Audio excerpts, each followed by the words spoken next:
চলুন আমরা চেষ্টা করি 3 মিনিটে টেন্স শেখার জন্য। টেন্স 3 রকম, প্রেজেন্ট, পাস্ট এবং ফিউচার। প্রত্যেকটা টেন্সের কয়টা ফর্ম আছে? 4টা ফর্ম আছে। Simple form, continuous form, perfect form এবং পারফেক্ট কন্টিনিউয়াস। সো 3 মিনিটে যদি আমরা শিখতে চাই তাহলে আমাদের শুরু করতে হবে শেষে থেকে। লাস্ট ফর্ম পারফেক্ট কন্টিনিউয়াস প্রত্যেকটা টেন্সে আছে, কন্টিনিউয়াস প্রত্যেকটা টেন্সে আছে। আপনারা মনে রাখবেন কন্টিনিউয়াস এবং পারফেক্ট কন্টিনিউয়াস আসলে একই জিনিস, একই ফর্ম। যার যখন একটু সময় ঢুকে যাবে তখনই সেটাকে পারফেক্ট কন্টিনিউয়াস বলে। যেমন আমি খেলছি, আমি লিখছি, যখনই বলবো আমি 2 ঘন্টা যাবত লিখছি, এটাকে বলবো তখন পারফেক্ট কন্টিনিউয়াস। জাস্ট সময়ের ব্যবধান, কাজে দুইটা জিনিস কিন্তু সেম। যেমন I am doing, I have been doing for 2 hours, 2 ঘন্টা যাবত করছি। I am writing, I have been writing for 2 hours.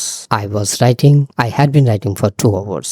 I will be writing, I shall have been writing for 2 hours. এই হচ্ছে কন্টিনিউয়াস। পারফেক্ট কন্টিনিউয়াস আমাদের 50% শেষ। এবার আমরা কিন্তু আর দুটো ফর্ম আছে, একটা হচ্ছে পারফেক্ট, একটা হচ্ছে সিম্পল। আমরা পারফেক্ট ফর্ম শিখবো, তিনটাই শিখে ফেলবো একবারে। প্রেজেন্ট পারফেক্ট, পাস্ট পারফেক্ট এবং ফিউচার পারফেক্ট। প্রত্যেকটা পারফেক্টের নিয়ম হচ্ছে ভার্বের শেষ ফর্মটা ব্যবহৃত হবে। যেমন do, did, done, write, wrote, written. এই রিটেনটা ব্যবহৃত হবে, মানে লাস্ট ফর্মটা। তাহলে প্রেজেন্ট পারফেক্ট হবে আই হ্যাভ রিটেন, পাস্ট হবে আই হ্যাড রিটেন এবং ফিউচারে হবে I shall have written. So পারফেক্টের ক্ষেত্রে আমরা খেয়াল করলাম প্রত্যেকটা পারফেক্টে কি হবে? ভার্বের পাস্ট পার্টিসিপল হবে বা শেষ ফর্মটা হবে। তাহলে I have written, I had written, I shall have written. এবার চলুন সিম্পল দেখি। Present simple, past simple, future simple. সিম্পলে ভার্বের সিম্পল ফর্ম ব্যবহার হবে আই রাইট, আর পাস্ট হলে পাস্ট ফর্ম হবে আই রোট। এবং আমি যদি ফিউচারে লেখার কথা বলি তাহলে ফিউচার সিম্পল হবে I shall write, I shall. এখানে একটু খেয়াল করতে হবে ফিউচার সিম্পলেই আপনার একটা অক্সিলারি ভার্ব লাগে shall, R future কন্টিনিউয়াসে shall be হয়। এতটুকু মনে রাখলে হবে। আশা করছি যে মোটামুটি ধারণা পেয়ে গেলেন।